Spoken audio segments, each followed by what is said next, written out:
Welcome to நாத்தனார் kitchen. இன்றைக்கி பச்சை பட்டாணி பன்னீர் மசாலா பண்ண போகிறோம்.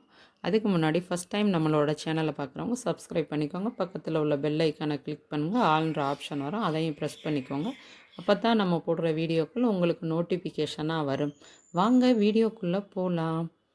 ஸ்டவ்வில் ஒரு கடாய் வச்சு ஒரு 2 டேபிள் ஸ்பூன் அளவு எண்ணெய் ஊற்றி ஒரு 250 கிராம் பன்னீர் போட்டு லைட்டாக ஃப்ரை பண்ணிக்கிறேன். இது ஹோம்மேட் பன்னீர் தான். ஃப்ரை பண்ணியாச்சு. இப்போ ஸ்டவ் ஆஃப் பண்ணிவிட்டு இதை தனியாக எடுத்து வச்சுக்கிறணும். இப்போ பன்னீர் ஃப்ரை பண்ண கடாயிலே ஏலக்காய் ஒரு 4, பட்டை 2 துண்டு, கிராம்பு ஒரு 5 இதை ஃப்ரை பண்ணிக்கிறணும். பூண்டுப்பல் ஒரு 12, இஞ்சி ஒரு 2 அங்குல துண்டு, இதையும் வதக்கிடணும். பெரிய சைஸ் வெங்காயம் 2, பல்லாரி வெங்காயம் 2, இது கொஞ்சம் லைட்டாக வதங்கணும். முந்திரி பருப்பு சேர்த்துக்கிறோம். ஒரு 10-12 முந்திரி பருப்பு, 1 டீஸ்பூன் அளவுக்கு கசகசா, கொஞ்சம் லைட்டாக ஃப்ரை பண்ணிக்கிறணும். இப்போ பொரிஞ்சிருச்சு. இது கூடவே ஒரு மீடியம் சைஸ் தக்காளி ஒரு 3,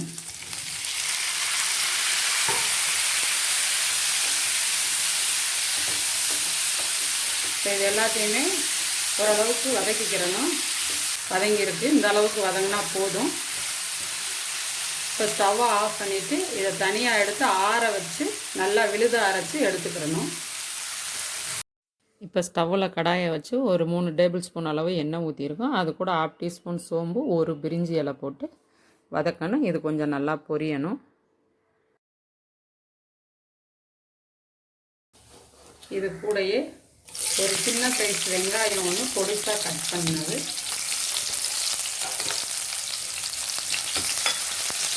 வெங்காயம் நல்லா செவந்து வரணும்.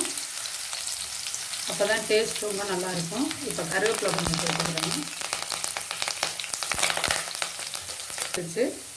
இப்போ கொஞ்சமாக மஞ்சள் தூள் ஒரு 1/2 டீஸ்பூன் அளவு,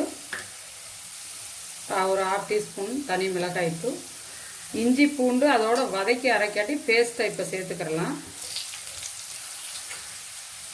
இப்போ எண்ணெயிலே வதக்கிக்கிறணும். இது கூட பச்சை பட்டாணி ஒரு 300 கிராம் அளவுக்கு சேர்த்துக்கிறேன்.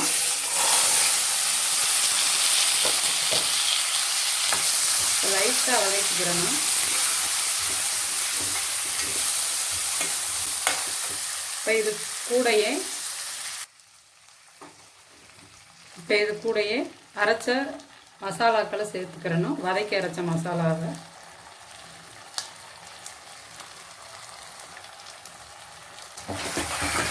இதை கொஞ்சம் நல்லா வதக்கணும். கொஞ்சம் லைட்டாக எண்ணெயில் தனி மிளகாய் தூள் போட்டு வதக்கணும்னா கொஞ்சம் நல்லா கலர் கொடுக்கும்.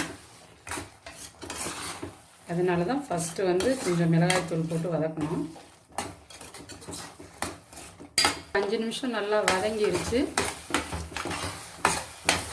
இப்போ இது கூடவே தனி மிளகாய் தூள் ஒரு 1 டேபிள் ஸ்பூன் அளவுக்கு சேர்த்துருக்கு. ஏற்கனவே ஒரு 1/2 டீஸ்பூன் சேர்த்துருக்கோம்.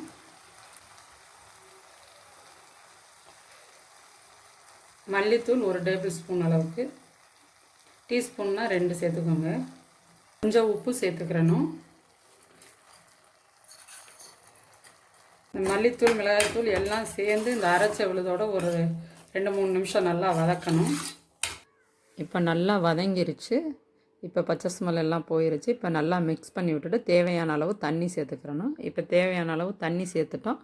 இப்போ உப்பு காரம் எல்லாம் செக் பண்ணி பார்த்துக்கிறணும். இப்போ எல்லாம் கரெக்டாக இருக்குது.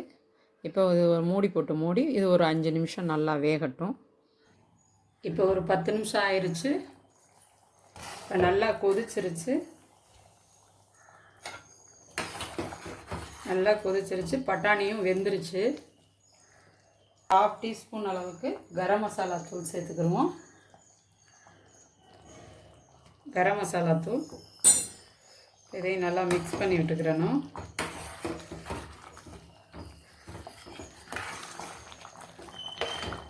இது கூடவே பன்னீரையும் சேர்த்துக்கிறணும்.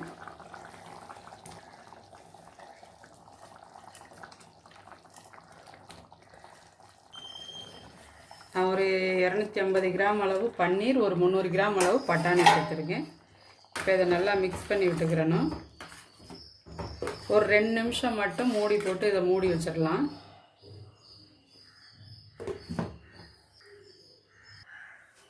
இப்போ ஒரு 2-3 நிமிஷம் ஆச்சு.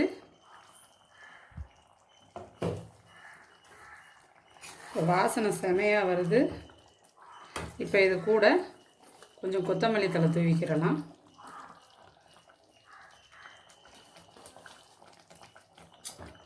லைட்டாக மிக்ஸ் பண்ணி விட்டுக்கிறோம். லைட்டாக மிக்ஸ் பண்ணி விட்டுட்டு மீடியம் ஃப்ளேமில் ஒரு 5 நிமிஷம் வச்சுருந்தோம். நல்லா கிரேவி பதத்துக்கு வந்துருச்சு. இப்போ ஸ்டவ்வை ஆஃப் பண்ணிவிட்டு நம்மளோட சுவையான பச்சை பட்டாணி பன்னீர் மசாலா ரெடி. உங்களுக்கு இந்த ரெசிபி பிடிச்சிருந்துச்சுன்னா நீங்களும் ட்ரை பண்ணி பார்த்துட்டு லைக் பண்ணுங்கள், ஷேர் பண்ணுங்கள்.